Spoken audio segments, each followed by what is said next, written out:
నిన్ను పోషించడం నా వల్ల కాదు నైనా. ఒకటి సావనైనా సావు, లేదంటే ఇంట్లో నుంచి బయటెళ్ళు. ఒంట్లో ఓపిక లేదు, సూపు సరిగ్గా కనపడడం లేదు.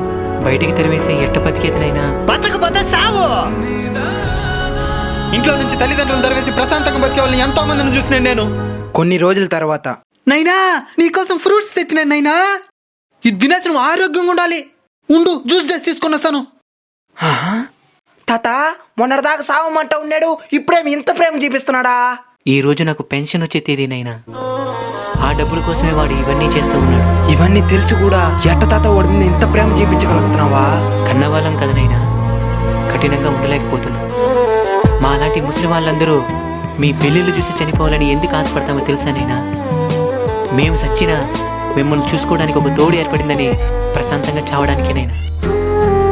తల్లిదండ్రుల్ని బతుకున్నప్పుడే బాగా చూసుకోండినైనా.